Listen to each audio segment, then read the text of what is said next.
예, 안녕하십니까.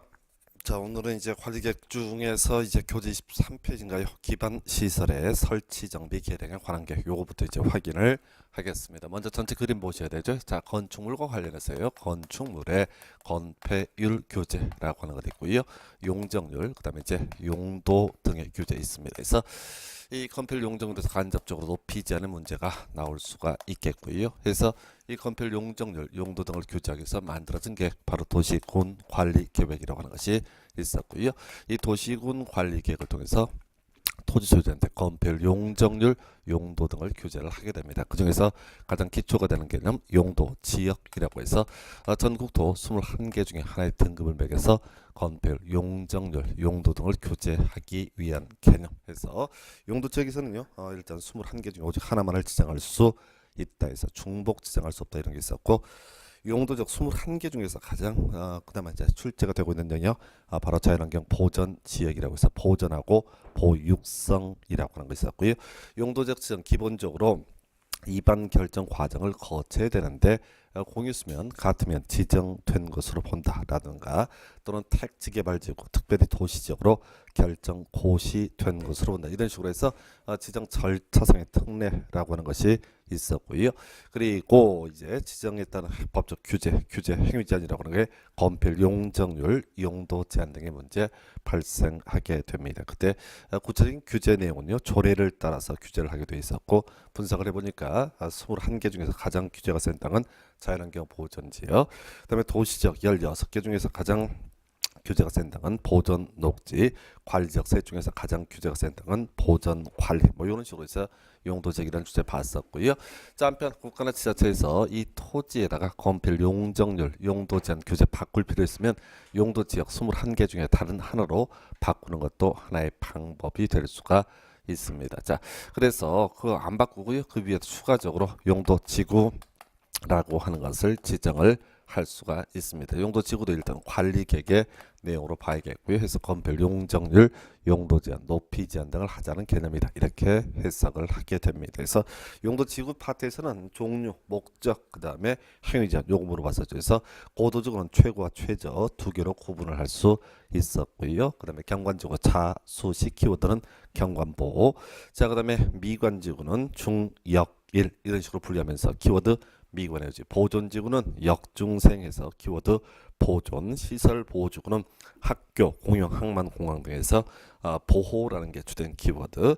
그 다음에 취락지구는 자연 취락지구와 집단 취락지구 구분하면서 취락의 정비, 개발진흥지구는 5개로 분류가 되는데 개발, 그리고 방제지구에서 두 가지로 재해 예방 그리고 특정 용도 제한지구 그 다음에 마지막이 방화지구 등 이런 식으로 이제 11개의 크게 용도 지구를 가지고 지정 기준 따져 묻는 문제가 요즘에 출제 기준이 되고 있습니다. 그 다음에 이제 행위자는 관련해서 용도 지구에 따른 행위자는 기본적으로 조례에 따르게 되어 있는데 예외적으로 고도지구, 도시군 관리계획 이런 게 있었고요. 집단 취락지구는 개발 제한 구역에 지정 및 관리에 관한 특별조치법 이런 개념들이 존재했습니다. 자, 다시 돌아가서 이제 관리객 중에서요 용도지구는 필수였고 용도지구는 있을 수도 있고 없을 수도 있고요. 자, 그리고 용도지역 위에 용도구역이라고 하는 것이 들어갈 수가 있습니다. 용도구역 종류가 개발제한구역, 시가화 조정구역, 수산자원보호구역, 도시자연공원구역, 입지규제 최소구역까지 총 5개 용도구역이 있었고 용도구역 영역에서는 주로 이제 지정권자, 지정 절차, 그리고 지정 목적 등을 따져보는 게 출제 포인트. 자, 용도구역은 다 관리계획이니까 모두 도시군 관리계획 2반 결정 절차를 통해서 지정이 이루어지게 될 것이고요. 그리고 개발 제한 구역은 국토교통부 장관이 결정합니다. 그리고 시험에 나오는 거 국가계획과 연계된 시가화 조정구역은 국토교통부 장관, 입지규제 최소구역도 국토교통부 장관 이런 게 있었고요. 도시자연공원구역은 시도지사, 대도시시장 그리고 남아 있는 게 뭐 있죠? 수산자원보호구역 바로 해양수산부 장관이 결정한 데 있어요. 이건 이제 도시군 관리가 결정할 때도 하나의 포인트가 됐습니다. 그래서 뭐 이런 것들이 있었고요. 그 다음에 이제 자, 용도구역 다음 공부할 게 오늘 이제 진도 나가게 될 부분이죠. 기반 시설의 설치, 정비, 개량에 관한 계획에서 자, 도로, 학교, 공원을 만들기 위해서 소위 이제 입안에서 결정하는 과정을 거쳐야 될 것이고요. 이에 따라서 이것도 관리 계획이니까 건폐율, 용적률, 용도 등의 규제가 도출되게 된다. 이렇게 정리할 수 있습니다. 상당히 양이 많은 편 중에 하나가 여기가 해당이 될 것이고요. 자, 한편 토지가 있으면 일단 용도적은 계속 존재하고요. 다섯 번째 관리계획, 소위 지구 단위 계획이라고 하는 거 있습니다. 그래서 우리 앞에서 이제 도시군 관리계획 총론을 논할 때 지구 단위 계획은 겁나 속도가 빠른 관리계획이 있었고, 지구 단위 계획을 수립하기 위한 지역적 범주를 가리켜서 지구 단위 계획 구역 이렇게 논의를 했었습니다. 그래서 결과적으로 지구 단위 계획 구역 파트는 이반 결정 과정 통해서 일정한 영역을 한번 설정하고, 또 지구 단위 계획 수립이라고 해서 이반 결정 과정을 통해서 지구 단위 계획을 수립을 하도록 한다. 뭐 이런 식으로 이제 공부를 하게 될 거예요. 이런 것들 이제 총칭해서 5개, 이게 주로 문제가 되는 관리 계획인데, 이외에도 도시개발 사업 정비 사업이라고 하는 거 관리 계획 일종으로 볼 수 있고요. 도시개발 사업은 도시개발법에서, 정비 사업은 정비법에서 따로의 규정을 하게 됩니다. 자, 그리고 지난 시간에 논의할 때 이런 관리 계획의 기준점을 삼기 위한 계획을 도시군 기본 계획이라 불렀었고요. 이런 도시군 기본 계획의 기준점을 삼기 위한 계획을 광역 도시 계획이라고 부르게 됩니다.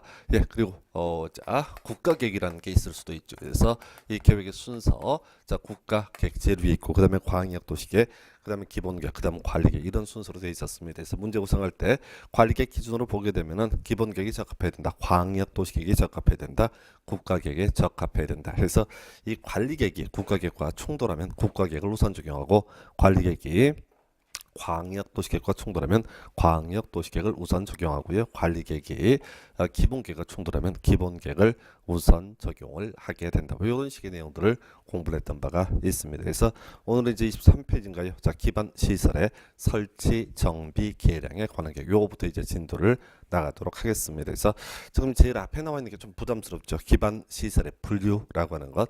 이게 총 55종. 우리 이제 국토부에서 발표한 자를 보게 되면 기반 시설의 종류 총 55종이 있다고 합니다. 그래서 이 55종을 7가지 그룹으로 분류해서 이 각각의 시설이 어디에 속하는지, 여기 이제 시험 문제 구성된 게 25회, 26회. 겁나 어렵죠. 이것들은 이제 거의 포인트가 없는 상태예요. 그냥 막연하게 보게 되면 답이 안 나와요. 보면은 이해가 되는데 돌았으면 시험 문제 내게 되면 아주 어려운 부분이 이 파트. 근데 이 파트 이제 해결할 가능성 한 가지밖에 없죠. 거의 이제 환경 기초시설의 하수폐폐, 요거 하나만 기억을 하도록 하겠습니다. 이건 이제 학원 강사도 여기 어려운 부분인데, 하여간 25, 26회 계속 문제 구성하고 있는 게 하수폐폐, 요거만 가지고 답을 구성을 해요. 왜? 우리가 이제 공부를 보통 하는 수험생들이 어떻게 해요? 제일 먼저 교통시설에 도로, 철도, 항만, 공항, 주차장 뭐 이런 식으로 외워간단 말이죠. 그리고 두 번째 좀 독한 사람들이 공간시설, 광장, 공원, 녹지, 유원지 등 외워가기 시작합니다. 그러다가 이제 다 지쳐서 다 나가 떨어질 때 제일 독한 사람들이 환경 기초시설의 하수폐폐 요거 외운단 말이죠. 그래서 출제위원은 지금 25, 26개 연속 하수폐폐 요거만 외우게 되면 틀린 것을 고르시든 맞은 것을 고르시든 하수폐폐 해서 환경 기초시설 요거만 물어보고 있어요. 그래서 제가 계속 이제 공법을 공부하는 방법들을 중간중간에 말씀을 드리게 되는데, 법조문 구조를 보게 되면 시험 문제 낼 게 딱 정형화되어 있어요. 이걸 뭐 7개를 다 분류를 하고 이렇게 할 수 있는 성질의 것들 자체가 전혀 아닙니다. 그 외울 수도 없고요. 그래서 요는 이제 하수폐폐 요거만 정확히 기억을 하실 거예요. 27회 때는 한 번 안 나왔어요. 또 나오게 되면 하수폐폐 또 나올 거예요. 그래서 다음 중 그 기반 시설의 분류가 다른 하나를 고르시오. 그리고 1번, 3번, 4번, 5번 이런 식으로 해서 하수폐폐 깔아놓고 뭐 하나 던져놓으면 그게 답이 되는 거예요. 그래서 이게 이제 아주 정형화된 그 문제로 봐야 되겠고, 혹시 또 생각하겠죠? 딴 거 나오면 어떡하냐? 많은 거지 그냥 이렇게 생각하셔야 돼. 지금까지 나왔던 주제라도 소화를 한다고 생각해야 되지. 그냥 이거 이제 55종을 7개로 다시 나눠서 뒤질 때까지 외워봤자 뒤져도 이거 못 외웁니다. 관 속에 책을 넣어줘야 돼요. 그래서 하수폐폐, 하수, 수질오염 방지시설, 폐기물 처리시설, 폐차장 이렇게 4가지는 환경 기초시설로 분류하고 있다. 그래서 좀 특이했던 주제입니다. 그 다음에 이제 27회 때 나왔던 거, 26회, 25회 하수폐폐 나오다가 27회 때 소위 이제 기반 시설의 세분 관련해서 출제가 이루어지게 됩니다. 그래서 이것도 한번 외워보시라고. 도로 7개나 돼요. 미쳐버립니다. 이게 그 말이 그 말이지. 그래서 도로는요 그냥 일반 도로, 자동차 전용 도로, 보행자 전용 도로, 보행자 우선 도로, 자전거 전용 도로, 고가도로, 지하도로로 세분한다 해서 뭐 그 다 치고요. 외울 때 어떻게 한다고요? 도로는 7개의 도로로 구분할 수 있다. 이렇게 아주 무식하게 외우시는 거야. 도로는 그냥 7개 도로로 구분할 수 있다. 그다음에 자동차 정류장은 더 어려워요. 외우지만 힘드니까. 그 다음 페이지 가서 보게 되면 광장이 5개로 세분되게 되는 것을 확인할 수 있습니다. 그래서 광장은요, 교통광장, 일반광장, 경관광장, 지하광장, 건축물, 부설광장으로 세분된다. 그래서 이걸 외울 때 어떻게 한다고요? 도로는 7개 도로, 광장은 7개, 5개 광장, 이렇게 외우시는 거예요. 그러면 실제 시험에서 뭐가 나오느냐? 자동차 정류장이 나와요. 그래서 이 자동차 정류장 관련해서 어떻게 문제 구성이 됐으냐면 다음 중 소위 이제 자동차 정류장 아닌 것을 고르시오. 답은 교통광장 이렇게 뽑아주는 거예요. 그래서 이게 이제 도로는 7개 도로, 광장은 5개 광장 이렇게만 무식하게 외우는 거라고. 그러면 이걸 갖고 어떻게 짜깁기를 하는지는 도대체 그건 뭐 출제위원들이 그날 컨디션 따라서 결정할 거니까 그걸 쫓아가시면 안 되고 단순하게 도로는 그냥 7개 도로, 광장은 5개 광장 요렇게만 외울 수가 있고요. 그러면 이제 되게 쉬워져요. 객관식 문제를 풀어갈 때는 결국 비교하는 걸 갖고 구성을 하기 때문에 이렇게만 준비하시면 됩니다. 그 다음에 이제 나오는 것이 기반 시설의 설치, 정비, 개량에서 요거 보려면 이제 요거 기본부터 가야 되죠. 앞에서 관리객 중에서요, 용도 지역이라고 하는 거 기본적으로 관리객이 일종이니까 용도 지역을 지정할 때, 변경할 때, 세분할 때 이반 결정 과정을 거쳐라 이런 원칙을 세우면서 다만 예외 있었습니다. 그래서 공유수면 같으면 지정된 것으로 본다라고 해서 몰라요. 공유수면 같으면 지정된 것으로 본다 이런 거 있었고, 택지 개발지구는 특별히 도시지역으로 결정 고시된 것으로 본다. 거기서 나왔던 쟁점 중에 하나가 개발 사업이 완료가 되게 되면 이때는 용도적 환원되지 않는다. 뭐 요거까지 공부했는데 그게 기억나면 좋고 아니면 말고, 지금 이 말씀의 취지는 뭐냐면 용도 지역의 지정 변경은 원칙적으로 그 절차 이반 결정 과정을 거쳐야 된다라는 전제하에서, 그러나 어떻다? 이반 결정 과정을 거치지 않아도 되는 예외가 존재했었다. 두 번째, 용도 지구라고 하는 거 이반 결정 과정을 거치게 되어 있었습니다. 예외 없었습니다. 따로 공부한 적이 없어요. 그래서 용도 지구 지정할 때, 변경할 때, 세분할 때 무조건 이반 결정 과정을 거쳐야 된다. 이렇게 갈 것이고요. 그 다음에 세 번째 용도 구역이요. 개발 제한 구역도, 시가화 조정 구역도, 수산점 보호 구역도, 도시 자연 공원 구역도, 입지 규제 최소 구역도 모두 관리객으로 결정한다. 그 얘기까지밖에 안 했어요. 즉 예외는 존재하지 않습니다. 전체 그림을 보게 되면 관리객 중에서요, 용도 지역이라고 하는 거 원래 이반 결정 과정을 거쳐야 되는데 그러지 않아도 되는 경우가 존재하고요. 그 다음에 용도 지구 구역은 예외 없이 이반 결정 과정을 거치게 됩니다. 그리고 이제 네 번째 관리객 기반 시설의 설치, 정비, 개량 기본적으로 이반 결정 과정을 거친다. 원칙 나와 있죠. 근데 시험에는 예외가 포인트가 됩니다. 그래서 일정한 기반 시설은요, 소위 도시군 관리객 이반 결정 과정, 즉 행정청이 이반하고 행정청이 결정하는 그런 과정을 거치지 않고도 기반 시설을 설치하거나 혹은 정비하거나 개량을 할 수가 있다. 이렇게 이제 가게 되는 거예요. 그래서 이게 너무너무 어려워요. 근데 답이 안 되는 지문이에요. 요거는 그 예외부터 먼저 한번 가볼까요? 예외 보니까 그게 뭐 점용 허가 대상이 되는 공원 안에 기반시설 등 나와 있는데 한번 문제 구성에 대해서 어쩔 수 없이 거기다 넣는 것이고, 원래 한 200개 됩니다. 관리객 이반 결정 과정을 거치지 않아도 되는 게 일반 교재 한 200개가 들어가 있어요. 근데 그것도 4개든 5개든 외워봤자 시험에 안 나올 겁니다. 외우는 즉시 안 나오고 안 외우면 나오는데 외우는 날은 꼭 안 나오게 돼 있어요. 그러면 패턴을 잡으셔야 돼. 거기 옆에 보니까 박스 두 번째 박스 있죠. 지문 3개 있는 거. 1번 지문 가보겠습니다. 끝머리. 도시군 관리객으로 결정하지 아니한다. 오른편. 2번 도시군 관리객으로 결정한다. 틀린 편. 3번 도시군 관리객으로 결정해야 된다. 틀린 편이라고 나와 있죠. 해서 이렇게 가는 거예요.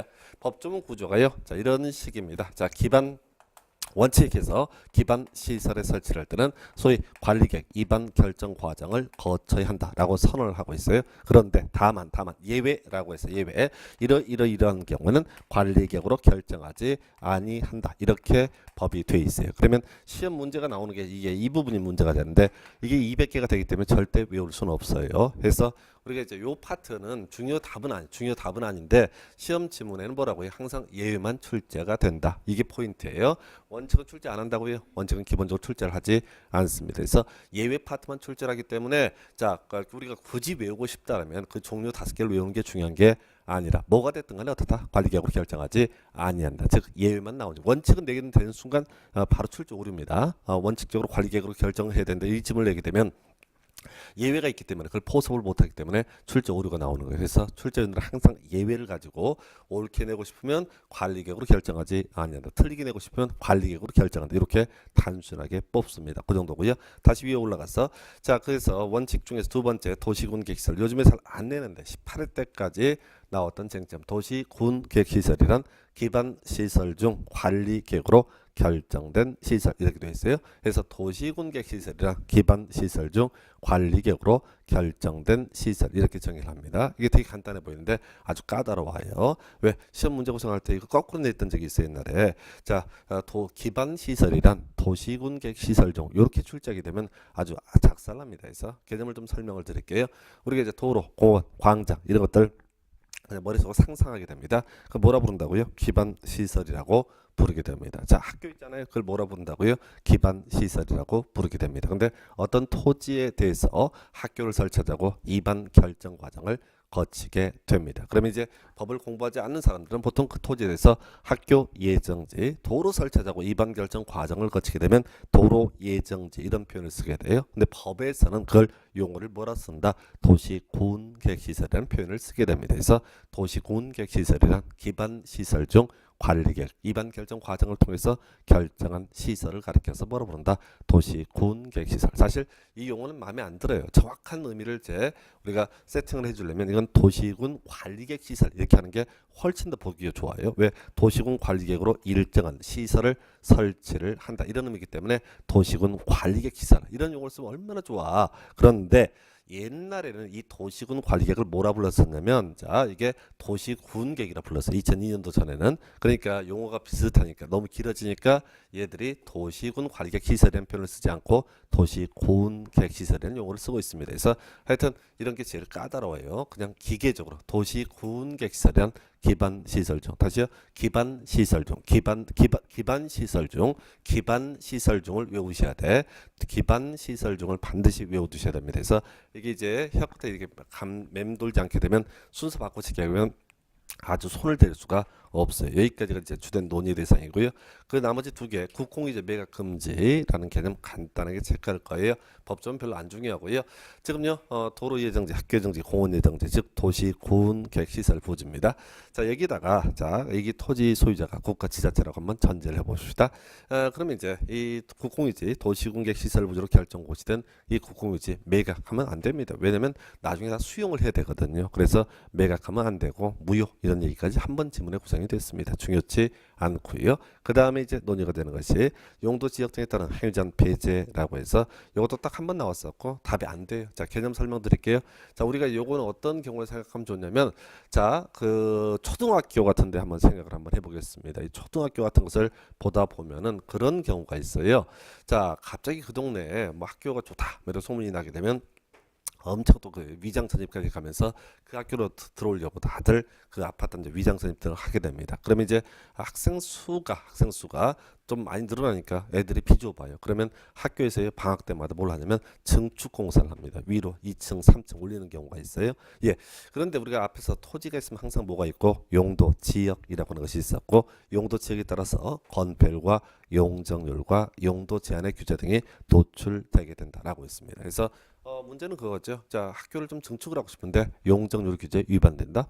안 되겠다. 그럼 학교 증축 못해. 이게 아니라 이 도시 군 계획 시설에 대해서는 용도 지역 등에 따른 행위제한 규정, 바로 건폐율, 용적률 등은 어떻게 한다? 적용을 하지 아니한다. 뭐 이유는 간단하죠. 자, 지금 도로 만들겠다고 입안하는 사람이나 용도적 변경하겠다고 입안하는 사람 같은 사람이거든요. 그래서 굳이 복잡하게 바꿀 거 없이 자 도시군 계획 시설에 대해서는 용도 지역 등에 관한 규정을 행위제한 규정을 적용하지 아니한다. 요 정도로 하겠습니다. 그래서 자 별내용 없는데 상당히 까다롭고 했던 부분 일단 그 지문에 이제 구성되는 빈도수를 보게 되면 이러이러한 시설은 무조건 뭐라고요? 관리계획으로 결정하지 아니한다. 만약에 이러이러한 시설 구체적인 항목을 예시하면서 관리계획으로 결정한다. 그러면 그건 틀린 편 이렇게 단순하게 가시고 답은 아니에요. 자 그 다음에 이제 본론 들어갈게 도시군 계획시설에서 지금요 도로를 학교를 공원을 만들기 위해서 입안을 하게 됩니다. 입안을 하고요.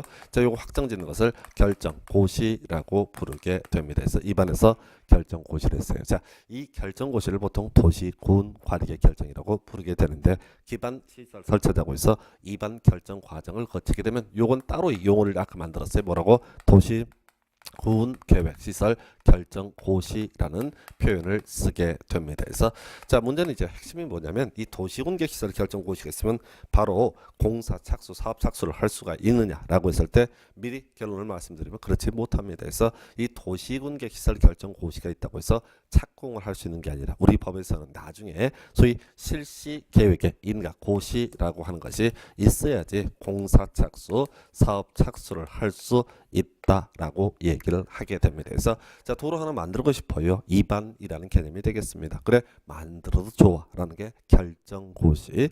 자 그랬을 때 이러이러한 도로를 만들고 싶어요. 해서 구체적인 건설 계획을 작성을 하게 됩니다. 예, 이걸 이름하여 실시계획의 작성이라고 부르게 될 테고 그래 만들려니까 그렇게 디테일한 부분 해서 이게 바로 실시계획 인가 확정한다는 의미가 인가가 될 것이고 그럼 외부에 발표하는 것을 고시라고 부르게 됩니다. 한편 이런 실시계획을 작성하는 사람 누구냐? 바로 도시군계시설사업의 시행자라고 볼 수가 있겠고요. 그래서 지금 도시군계시설 결정 고시가 있게 되면 바로 공사를 착수할 수 있는 것이 아니라 먼저 시행자의 지정 문제가 되고요. 시행자가 정해지게 되면 시행자는 실시계획을 작성해서 확정짓는 것 실시계획 인가 고시라는 과정을 통해서 이때부터 착공이 가능해지게 되는 시기가 바로 실시계획 인가 고시가 있는 시점이다. 이렇게 정의를 하게 됩니다. 그래서 뭐 직접 시험에 나오는 건 아닌데 중간중간 맥락에서 이 그림을 이해를 못하고 있으면 왜 그런지 왜 이렇게 산더미처럼 늘어나요. 그래서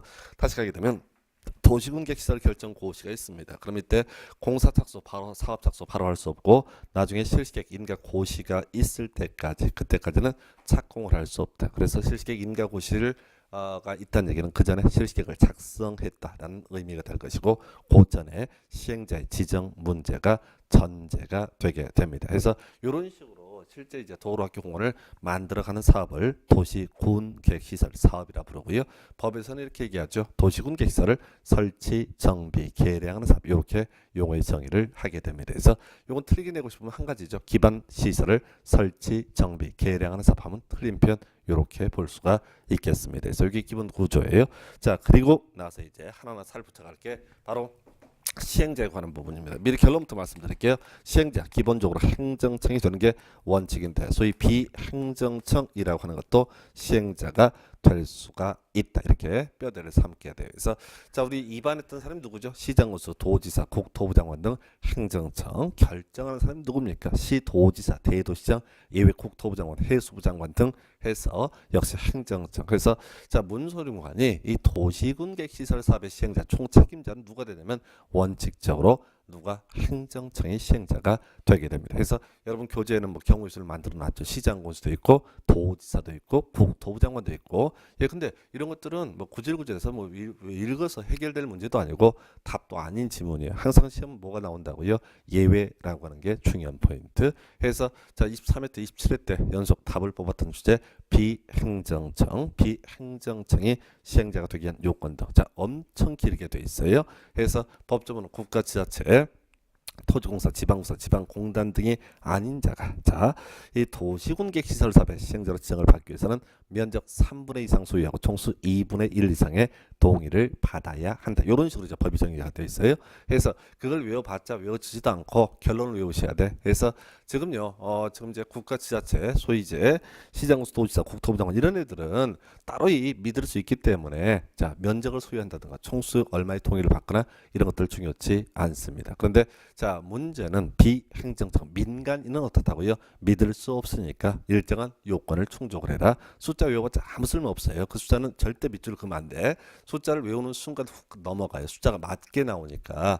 자 근데 문제는 토지주택공사, 지방공사, 지방공단 얘들이 문제가 되는 거예요. 지금까지 시험에서는요 토지공사 하나밖에 안 나와. 23회 때도 그렇고 27회 때도 똑같은 걸 냅니다. 자 그래서 이제 굳이 욕심 부리면 이제 지방공사, 지방공단까지 갈 수가 있는데 문제는 뭐냐면 이 토지공사, 지방공사, 지방공단 이런 애들은 소위 비행정청입니다. 공무원 아니에요. 거기 다니는 분들 공무원은 아니에요. 근데 우리가 보통 준공무원 이런 식으로 공사 직원들 있잖아요. 그래서 이 취지는 뭐냐면은 토지공사, 지방공사, 지방공단 이런 애들은 기본적으로 행정청은 아니지만 믿을 수가 있는 자들이다. 그래서 면적 소유할 필요 없고요. 총수 동의를 받을 필요가 없다. 그럼 시험 지문이 옆에 나오는 거 봐봐요. 두 번째 박스 토지공사가 사업 시행자로 지정을 받으려면 면적 3분의 2, 총수 2분의 1 이상의 동의를 받아. 이런 식으로 틀리게 뽑는다고. 숫자 맞으니까 훅 가요. 이게 이제 지금 이제 23회 때 답이 됐던 명제이고요. 그 다음에 이제 27회 때 똑같은 문제를 구성을 합니다. 그래서 지금 이 시험 문제 답을 뽑는 것들은 정말 단순하게 딱딱 정형화 되어 있어요. 그래서 외울 게 뭐라고요? 토지공사, 지방공사, 지방공단은 아무런 요건을 필요로 하지 않는다. 이렇게 미리 결론 외우셔야 돼요. 이게 이제 나중에 도시개발법에 가면 거의 비슷한 것을 또 한번 공부를 하시게 될 겁니다. 그 정도. 그 다음에 이제 시행자 보호조치라고 하는 주제. 첫 번째 나와 있는 것이 분할하여 시행할 수 있다. 해서 뭐 개념 더 보고 버릴 거죠. 뭐 내용 중요하지도 않고. 자, 도로 만들 때 혼자서 사업 시행자가 다 삽질하면 너무 시간이 많이 걸려요. 그래서 지하철 뚫을 때 혼자서 하면 너무 죽어 힘들어가지고. 그래서 수십 개 공구로 쪼개서 하청 주는 구조. 이게 바로 분할하여 시행할 수 있다. 이런 개념이고요. 그 다음 타인 토지 출입은 넘어가요. 이게 너무 오래전에 나오고 요 근래 한 번도 구성이 안 되기 때문에 버려도 좋습니다. 그 다음 페이지 가면 중요한 거 나와 있네요. 수용 그리고 일시 사용권이라고 하는 주제가 나와 있습니다. 그래서 지금요 도시군객시설 사업시행자 우리가 이제 의미 가졌던 것 중에 하나가 바로 분할하여 시행할 수 있다. 이런 게 있었고요. 두 번째 논의할 게 수용권 그리고 일시 사용권이라고 하는 개념이 있습니다. 그래서 일단 소유권 의미 기억하게 되면 우리 이제 민법 공부하시게 될 때 소유권이라고 하는 것은 사용 수익할 수 있다 또 처분할 수 있다라고 해서 소유 용익 물권, 담보 물권에 대해서 완전 물권 이런 평가를 하게 됩니다. 그래서 소유권은 기본적으로 배타적인 권리다. 이게 이제 논의의 전제죠. 그래서 문제는 지금 도로, 학교, 공원을 만들어 가고자 합니다. 자, 그런데 이 도로 부지 관련해서 그 부지도 될 수 있고 옆에 토지도 될 수가 있을 텐데요. 공사하려면 자, 남의 땅 좀 밟아야 되는 경우 있다는 얘기죠. 그때 바로 일시 사용권이라는 개념이 나오게 되는 거예요. 그래서 사업 시행자는요. 자, 어떻다? 일시 사용할 수 있다라고 되어 있죠. 중간 계속 바꿔치기 할 거야. 건축물 일시 사용할 수 있다. 토지를 일부 일시 사용할 수 있다.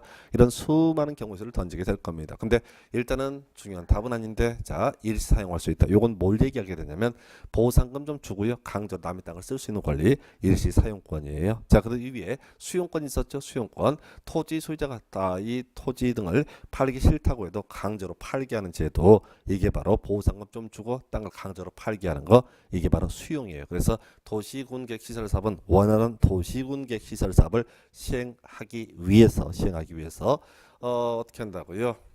시행하기 위해서 하나가 자 수용도 할 수 있고 일시 사용도 할 수 있다. 근데 이런 것들은 나와봤자 보시다시피 답으로 뽑지 않는 그런 주제예요. 그래서 그렇고 그럼 이제 답이 뭐냐라고 하는 게 이제 중요한 포인트가 될 텐데 법적 쟁점 바로 사업 인정 및 고시의 의제라고 하는 것이 나와 있습니다. 그래서 사업 인정 및 고시의 의제라고 하는 것.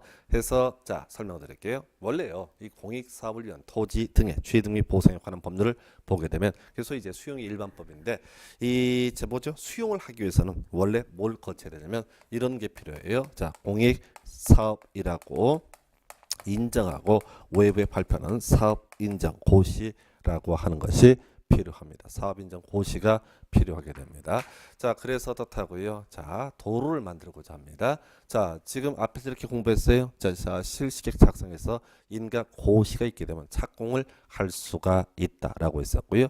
자, 착공을 하려고 하는데 갑자기 어떤 토지 소유자가 지 땅 못 팔겠다고 배째라고 들어눕습니다. 자, 그때 발생할 수 있는 문제가 바로 수용의 문제인데 수용을 하기 위해서는 절차적으로 사업 인정 및 고시라는 과정을 거쳐야 된다. 이 결론이란 말이에요. 그래서 이 사업 인정 및 고시라고 하는 거 어떻게 봐야 된다고요? 자, 이 사업이 공익 사업이다라고 인정하고 외부에 발표하는 것을 사업 인정 및 고시라고 부르게 됩니다. 근데 이게 국토부 장관이 하는 거거든요. 자, 공익 사업을 위한 토지 등의 취득 및 보상에 관한 법률을 보게 되면 국토부 장관이 한다고 되어 있고 실무적으로 한 2년쯤 걸립니다. 그래서 웃겨지는 거야. 지금 이제 실시객 인가 고시가 있는 상태입니다. 착공을 하려고 합니다. 근데 갑자기 땅을 못 팔겠다고 들어 눕는 애가 생깁니다. 그러면 너 기다리고 있어. 내가 사업 인정 및 고시 받아올게. 2년 동안 기다리면 망부석돼서 죽을 거예요. 그래서 우리 법에서는 이런 도시공객 시설 사업의 원활한 시행을 하기 위해서 소위 절차상의 특례를 인정을 하고 있습니다. 그래서 외울 게 뭐라고요? 사업 인정 및 고시가 있는 것으로 본다. 나와 있죠? 그걸 무조건 먼저 외워야 돼. 사업 인정 및 고시가 있는 것으로 본다. 근데요, 이 사업 인정 및 고시가 있는 것으로 본다라는 표현 앞에는 뭐가 있어야 한다고요? 실시 계획의 고시 해서 바로 옆에 지문 가봐요. 뭐라고 써있고 뒤쪽에 사업 인정 및 고시가 있는 것으로 본다라고 했고 틀리게 구성을 해놨죠. 그러면서 이제 왜 틀리나 모르지. 최소한 그 앞에 뭐가 있어? 없으니까 실시 계획의 고시라는 표현이 없잖아요. 그러니까 어떻다고요? 이 옆에 있는 지문은 틀린 표현. 그래서 답이 됐던 그런 지문이 되겠습니다. 그래서 문제는 이런 거예요. 요 외울 때 읽어보면 뒤져. 뭔 소린지 전혀 거기다 이렇게 쓴다고요. 독도가 대마도 땅이 되는 그 시점쯤 가가지고 공익사업을 위한 토지 등의 취 등의 보상에 관한 법률에 따른 사업 인정 및 고시가 있는 것으로 본다. 이런 말을 확 던져놓는다고. 그럼 미쳐버리는 거예요. 대마도가 뭐지? 또 대마도가 왜 독도 땅이 되고 독도가 대마도 땅이 뭔 소리야? 이런 느낌을 수험장에서 받게 된다고요. 그래서 외우는 방식이 뭐라고요? 사업 인정 및 고시가 있는 것으로 본다라는 표현 앞에는 뭐가 있어야 한다? 실시 계획의 고시. 다시 사업 인정 및 고시가 있는 것으로 본다라는 표현 앞에는 뭐가? 실시 계획의 고시. 자, 우리 공법 지문에서는요. 90% 이상이 95% 가까이 되겠다. 무조건 서술어가 핵심이에요. 항상 우리 조선말의 핵심은요. 서술어에 핵심이 들어가 있습니다. 그래서 항상 시험 보실 때 서술어 주어 이렇게 보라고 하고 싶은데 도대체 말을 안 들으니까 주어 그리고 살짝 보시고 마지막 서술을 무조건 보셔야 된다고. 그래서 외울 때도 그거부터 먼저 외우시는 거야. 사업 인정 및 고시가 있는 것으로 본다라는 표현 앞에는 뭐가 있어야 한다? 실시 계획의 고시. 그래서 옆에 지문이 틀린 이유가 사업 인정 및 고시가 있는 것으로 본다라는 표현 앞에 뭐가 없으니까 실시 계획의 고시가 없으니까 이 표현은 틀린 표현, 아주 정형화된 지문이 되겠습니다. 그래서 수용권 관련해서 답이 되는 것은요. 사업 인정 및 고시가 있는 것으로 본다라는 표현 앞에 뭐가 있어야 한다? 실시 계획의 고시. 14회 때 18회 때 구성이 됐던 그런 주제예요. 앞으로 언제 나올지 몰라요. 그런데 이 파트를 다 볼 건 아니고 답이라도 외우자. 이게 포인트고요. 자, 또 하나 이제 행정심판의 제기라고 하는 거. 자, 요것도 이제 계속 포인트가 될 수 있는데, 자, 일단 행정심판 얘기는 이렇게 설명을 드릴게요. 뭐 법 좀 봐서는 뭔 소리인지 모르고요.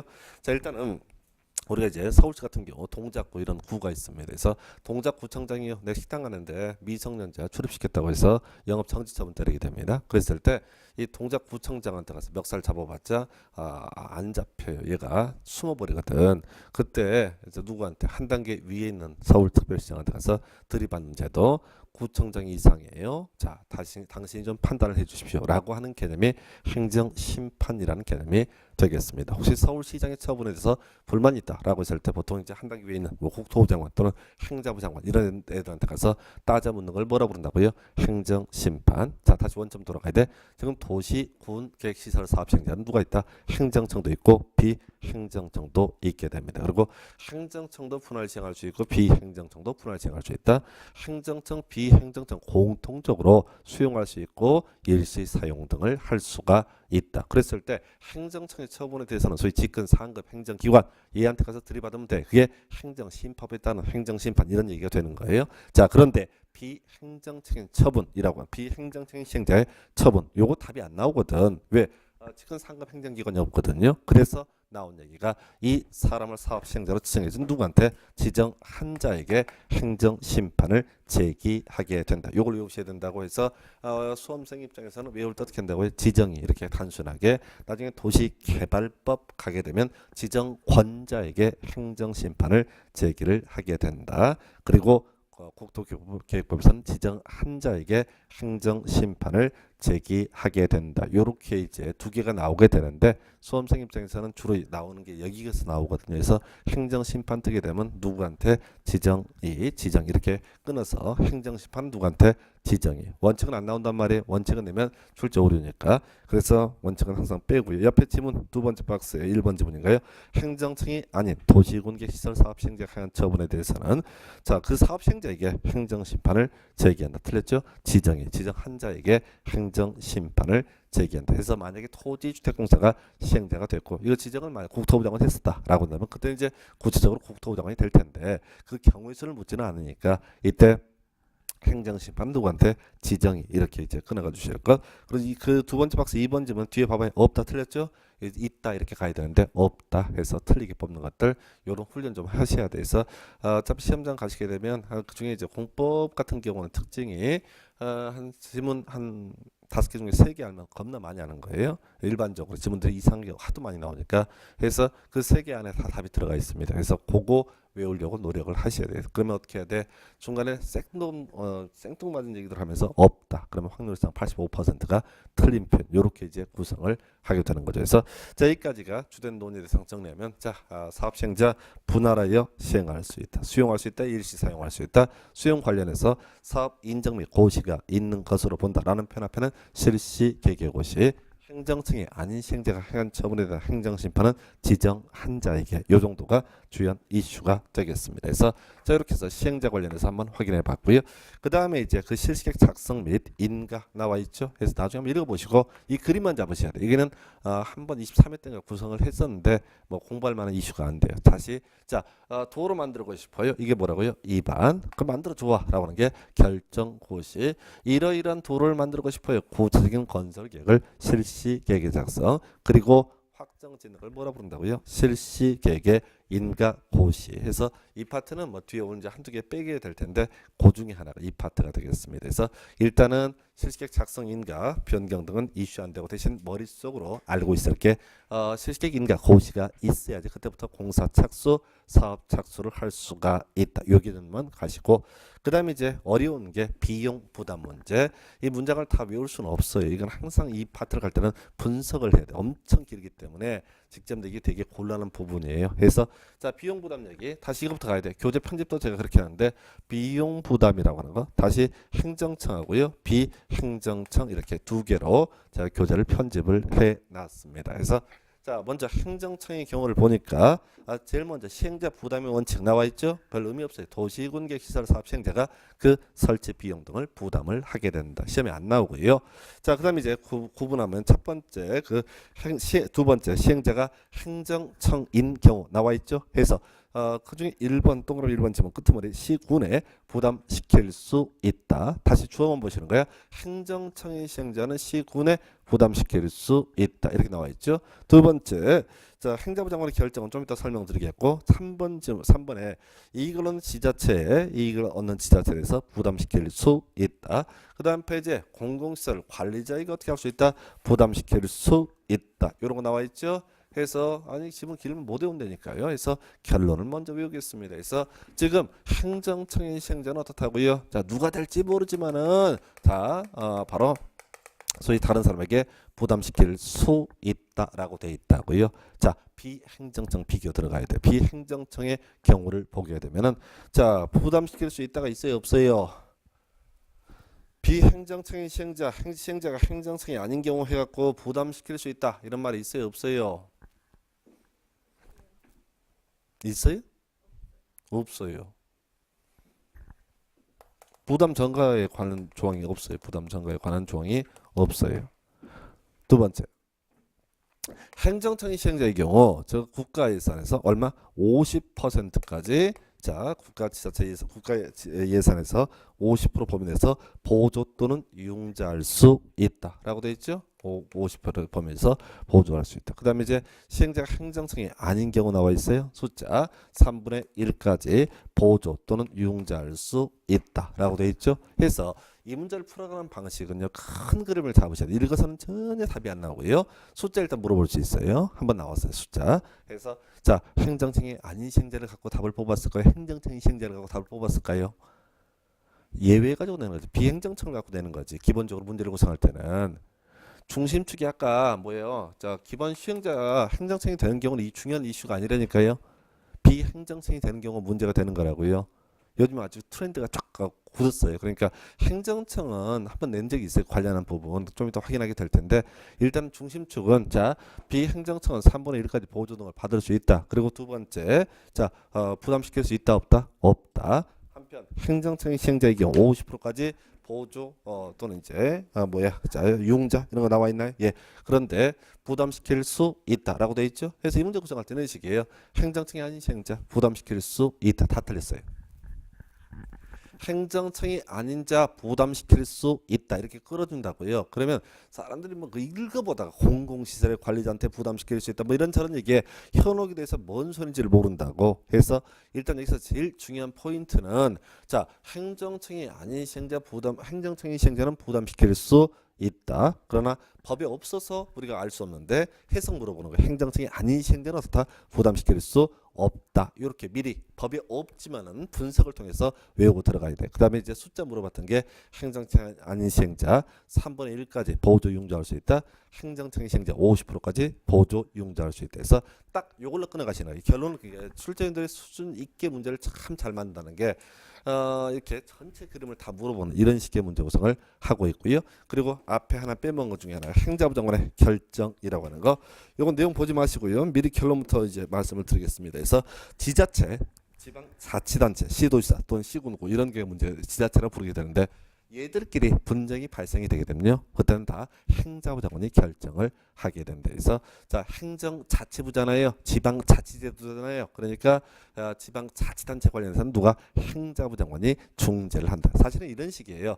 자 하나의 도 밑에 있는 두 개 이상 시군 간에 맞짱을 뜬다. 그럼 도지사가 조정하기 위해서 결정을 하게 될 것이고 자 두 개 이상 시도에 물려가지고 지자체 간에 다툼이 있다라고 하게 되면은 그때는 행정자치부 장관이 결정하는 바에 따른다. 이렇게 가는 거예요. 그래서 요거 이제 나중에 공간정보법에서 비슷한 법조문이 하나가 나오게 돼서 하여튼 지자체 간의 싸움에 대해서는 누가 행정자치부 장관이 결정한다. 자, 요게 이제 하나가 될 것이고 여기는 이제 여기서만 나오는 게 아니라 공간정보법도 비슷한 구조로 행자부 장관이 결정하는 게 나오게 돼요. 자, 어쨌든 큰 그림 잡는 게 되게 중요해. 그래서 이 부분 보통 공부하실 때 법조문이 너무 길고 하던데 사람들이 자꾸 읽어보다 세월 보내요. 그래서 결론을 갖고 출제한다 해서 행정청인 시행자와 관련해서는 행자부 장관이 결정한다. 이게 포인트.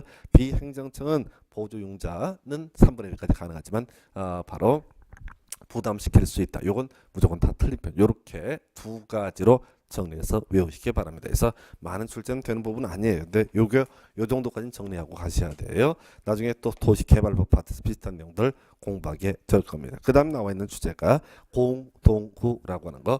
자 이게 이제 24회 25회인가 연속 나왔었는데 예전 버려요. 이건 너무 지저분하니까. 그래서 나중에 요거는 사실 그 당시 문제들을 분석을 하게 되면 틀리라고 내는 문제에서 너무너무 어렵게 구성하기 때문에 토시를 바꿔짓기 하기 때문에 외우기 어렵고요. 그 다음에 이제 장기 미집행 도시군객 시설부제세 매수 청구 나와 있죠. 자, 이 장기 미집행 도시군객 시설부대 매수 청구 이 주제는 정말 많이 나왔고 거의 이제 이 국토기법이라는 법이 워낙 큰데 얘는 한 10년에 한 8번 정도 출제가 될 정도로 안 나온 해가 정말 드문 해가 될 정도로 많은 출제가 이루어집니다. 그래서 얘는요 중간에 괄호 열고 있는 부분까지 또박또박 꼼꼼히 확인해야 되는 그런 영역이 장기 미집행 도시군객 시설부제세 매수 청구 제도가 되겠습니다. 자 출발 보겠습니다. 출발점이요 여기서부터 시작합니다.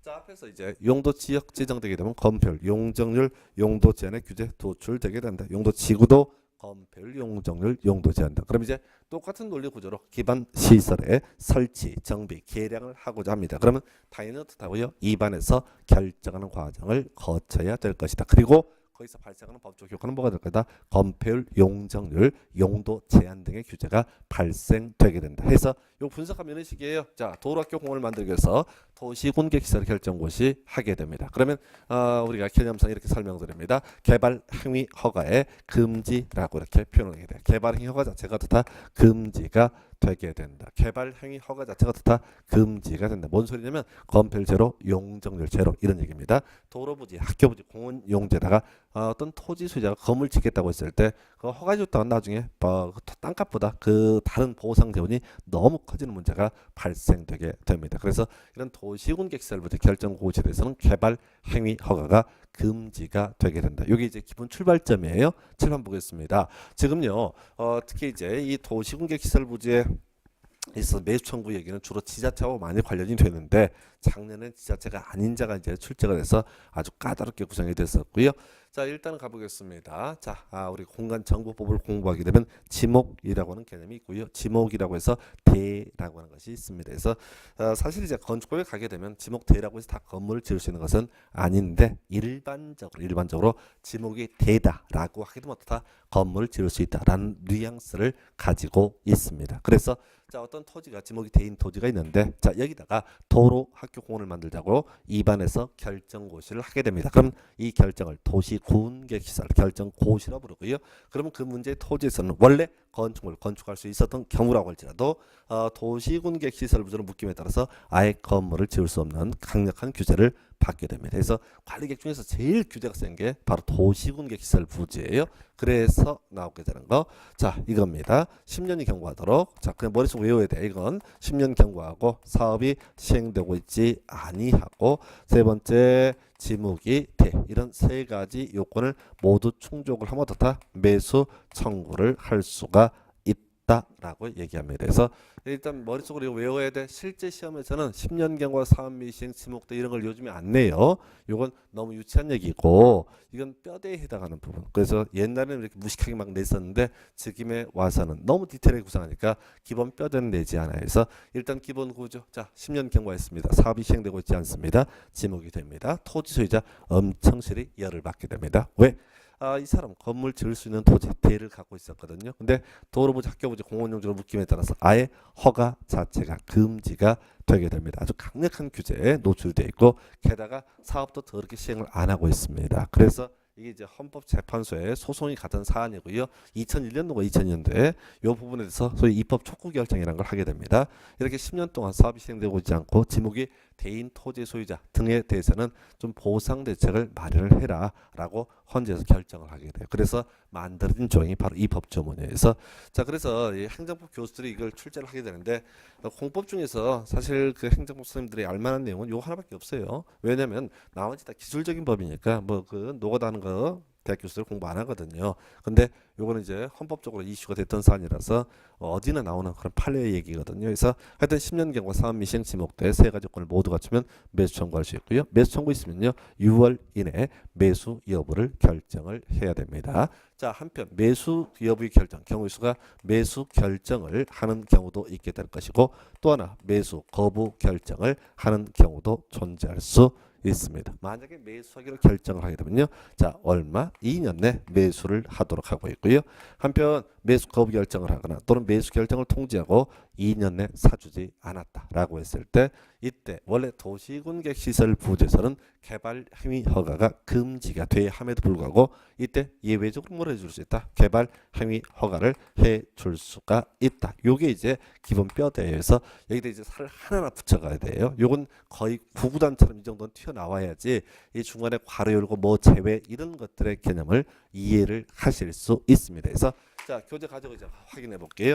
10년 경과 사업 및 시행 지목대에서 소위 매수 청구 요건 괄호가 3개가 있나요? 자, 그래서 10년 경과 사업이 시행되지 아니한 경우 첫 번째 괄호 실시적 인가가 있는 경우를 제외한다라고 돼 있죠. 자, 요게 이제 문제가 되는 거죠.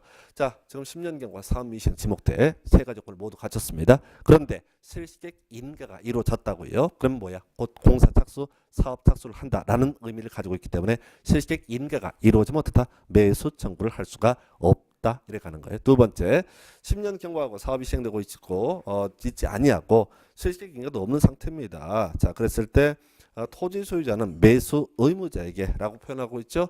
이게 이제 매수 의무자는 기본적으로 특별시장, 광역시장, 시장, 군수 등 소위 지자체하고요. 거기에 특이한 것이 시행자가 정해진 경우 시행자라고 돼 있죠.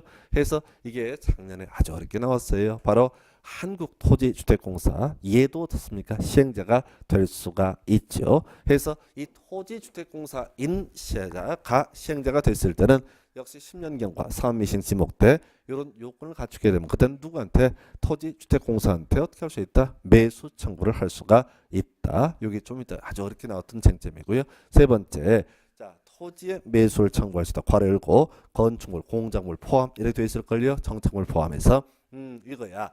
지금 도시군객 시설 부지에서 10년 경과 사업 및 시행 지목대 이런 요건을 충족을 했습니다. 자, 그랬을 때, 자, 토지에 대해서 매수 청구, 요건 알겠는데, 거기 위에, 만약 건물이 있다든가, 정착물이 있다라고 했을 때, 그것도 매수 청구의 대상이 되는 것을 당연히 매수 청구의 대상이 되게 됩니다. 그래서, 여기서는 이제 요즘의 문제의 구성 대부분은, 자, 실시적 인가 제외, 요 얘기. 두 번째, 매수 의무자의 비행정성이 들어갈 수도 있다는 경우에서 27회 때 구성이 됐었고요. 그리고, 세 번째, 토지만 매수 청구할 수 있는 것이 아니라 건축물, 정착물 등도 어떻다? 매수 청구를 할 수 있다. 이렇게 아주 그냥 하루 열고까지 꼼꼼히 기억하셔야 돼요. 자, 그러다 치고 매수 여부에 대한 결정 얼마? 6월 이내에 매수 여부를 결정을 하게 되어 있고요. 다음 페이지 넘어가서 자, 만약에 매수하기로 결정을 했을 때는 얼마? 2년 내에 매수를 해야 된다라고 이렇게 되어 있습니다. 그래서 매수무자, 매수하기로 결정한 토지, 매수 결정을 알린 날로부터, 자, 우리 의사표시 효력 발생 시기 도달주니까 알린 날로부터 알게 된 날이라는 얘기예요. 2년 내에 매수해야 된다. 맨날 숫자도 답이 되는 이런 지문들 이게 하도 많이 되니까 꼼꼼히 출제를 합니다. 예, 그리고 매수 가격은 보지 마시고 하나 버리고요. 자, 그다음에 매수 대금의 지급 방법.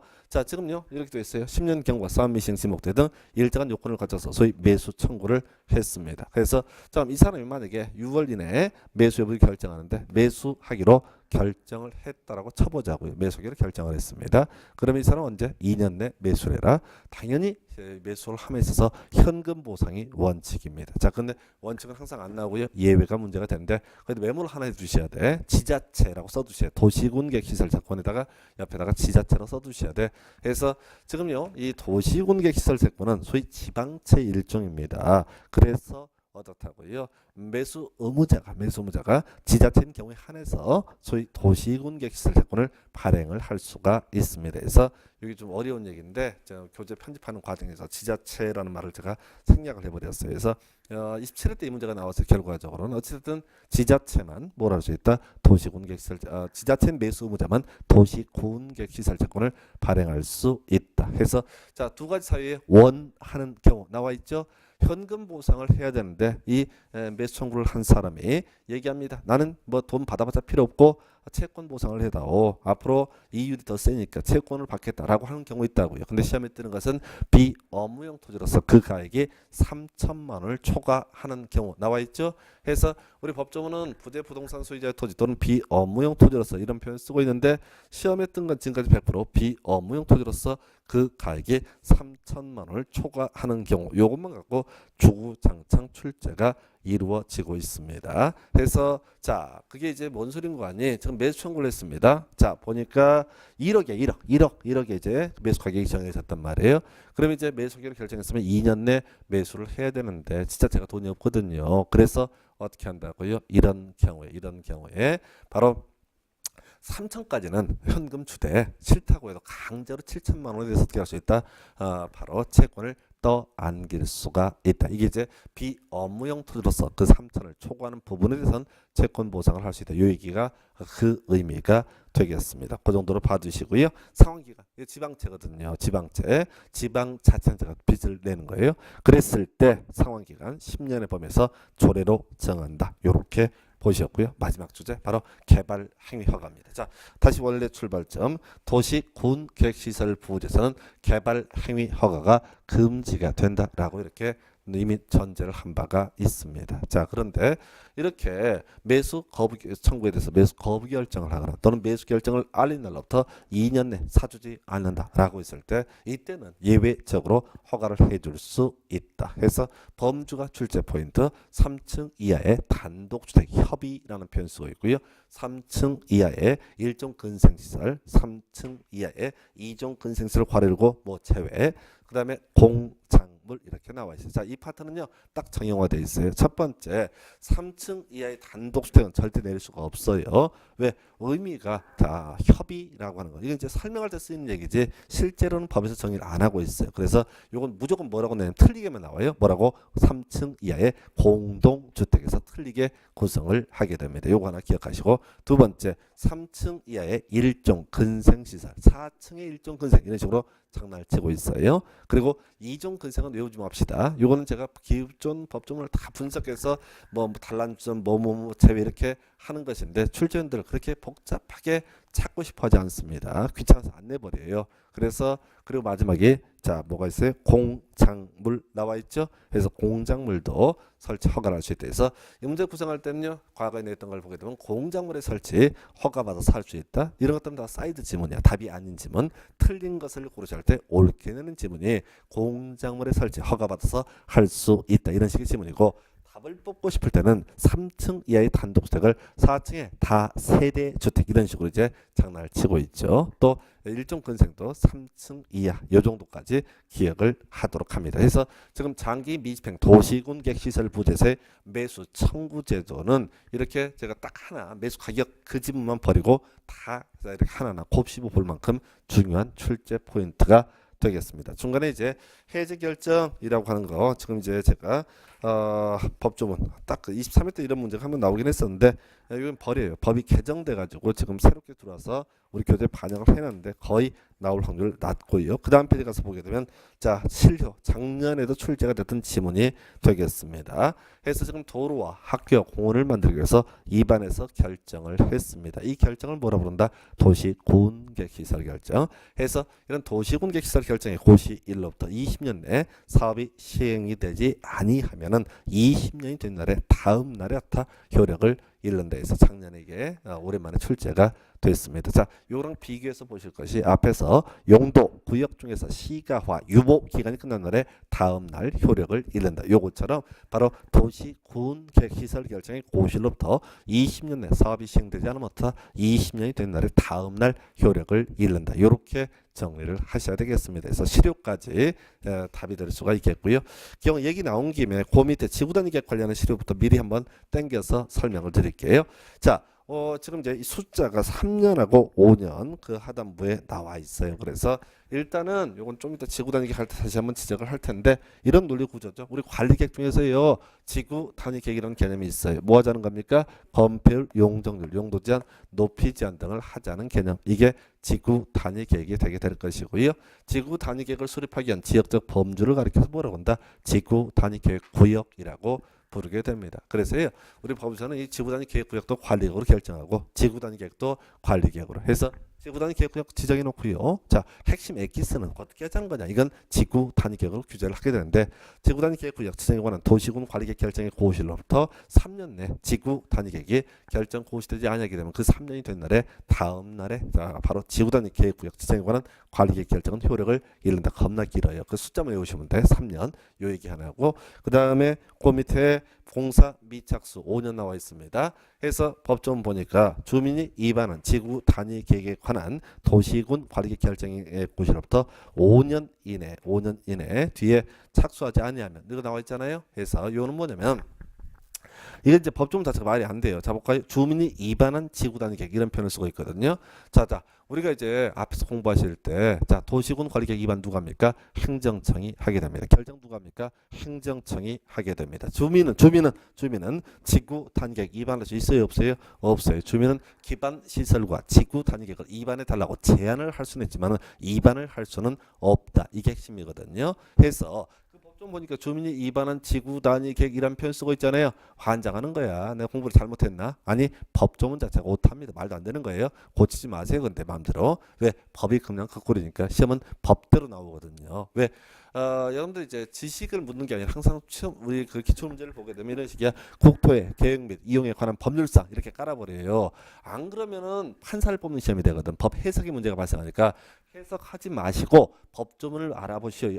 법조문의 의미가 아니라 법조문을 올바르게 표현한 거. 요걸 이제 물어보는 게 중개사 시험이란 말이에요. 그래서 자 여기서 필요한 건 다른 거 필요 없고 자 바로 지구 단위 계획은 몇 년 내? 3년 내. 공사는 몇 년 내? 5년 내. 이렇게 단순하게 가셔야 돼. 이게 이제 작년에 도시군 기본계획에서 5년마다 재검토 요거 하나 하고 그다음에 또 하나 문제 삼았던 것이 자 뭐 있었죠? 토지적 상평가 최근 5년 이내 시행이 되면은 토지적 상평가 생략할 수 있다. 5년 숫자 물어봤던 문제 괄호넣기 문제로 나왔었거든요. 그래서 지금 지구단위 계획 등에 있어서 지구단위 계획구역 또는 지구단위 계획의 실효라고 하는 거 3년, 5년 이렇게 이제 숫자 정도만 이렇게 기억하시고 여기까지 왜 왔냐면은 바로 앞에서 도시군 계획 시설 결정의 고시로부터 20년의 사업이 시행되지 않으면 20년이 된 날에 다음 날 효력을 잃는다. 포인트 다음 날 요 얘기하려다가 그리고 그 앞에서 뭐가 있었어요? 시가화 유보 기간이 끝난 날에 다음 날 효력을 잃는다. 뭐 이런 게 있다고 해서 실효 문제는 항상 기본이